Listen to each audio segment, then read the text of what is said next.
आज हम बात कर रहे हैं उन महिलाओं की जिनका स्वभाव क्रोधमुखी होता है। क्रोध करने वाली स्त्री को कौन सा दंड मिलता है? पहले तो हम ये जानना चाहेंगे कि क्रोध कुछ एक परिस्थिति में ठीक है, परंतु हर परिस्थिति में क्रोध करना ठीक नहीं होता। क्रोध एक दावानल की तरह होता है जो खुद को जलाता है और उसकी चपेट में जो भी आता है वो भी जलकर भस्म हो जाता है। अब आप सोच रहे होंगे कि क्रोध इतना बुरा है तो भगवान ने इसे बनाया क्यों? दोस्तों, मैं बताना चाहूंगा कि क्रोध इस सृष्टि के नियंत्रण के लिए बहुत उपयोगी है। अगर हम इसे सही जगह इस्तेमाल करते हैं तो ये अपना पॉजिटिव प्रभाव दिखाता है। अगर इसे हर एक जगह इस्तेमाल करेंगे तो ये उस विनाश को जन्म देता है जो हमारे लिए ठीक नहीं है। क्रोध तो स्त्री हो या पुरुष हो सभी को आता है, पर इसको एक सही रूप मिलना चाहिए। मैं बात कर रहा हूं उन स्त्रियों की जो बात बात पर क्रोध करती हैं और जो अपने व्यंग वाणी द्वारा, अपने क्रोध द्वारा अपने पति और अपने परिवार को हर समय जलाती रहती हैं। जो स्त्री हर क्षण क्रोध से ही बोलती है, क्रोध में ही काम करती है, ऐसी स्त्री उस घर के लिए एक नरक के समान है जो कभी भी उस घर का हित नहीं चाहती। स्त्री को उसके गुणों के आधार पर श्रेष्ठ दर्जा दिया गया है। चाणक्य जी कहते हैं, ऐसी स्त्री के साथ रहने से बेहतर है बिना स्त्री के ही जीवन जिया जाए।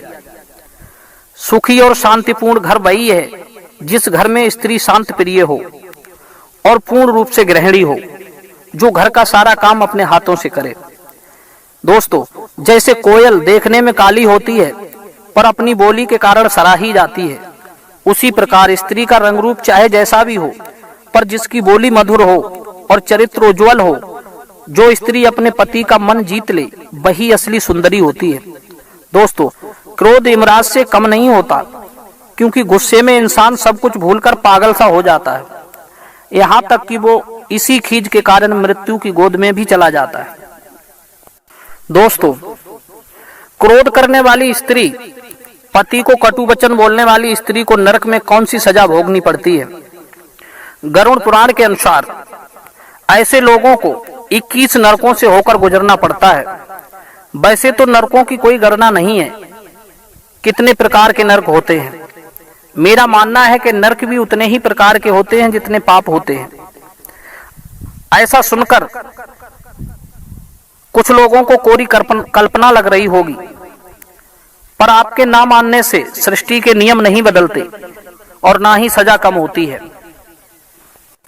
दोस्तों, हिंदू धर्म शास्त्र गरुड़ पुराण कहता है कि पति और पत्नी का संबंध पवित्र प्रेम का संबंध है। इस संबंध के बिना सृष्टि का कोई अस्तित्व नहीं है।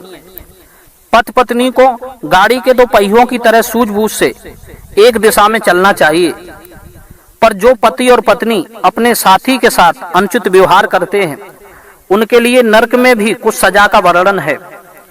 उस सजा से उन्हें कोई नहीं बचा सकता, वो तो उन्हें भोगना ही होगा। दोस्तों, जो बहू अपने सास ससुर को गाली देती है, उनका अपमान करती है, उसका अगला जन्म जोंक के रूप में होता है। जो स्त्री घर में रोज किसी न किसी बात को लेकर कलह करती रहती है और कड़वे वचन कहती रहती है, बहाने ढूंढकर पति से झगड़ा करती है, हर समय पति का अपमान करती रहती है, ऐसी पत्नी अगले जन्म में जूं का रूप लेती है।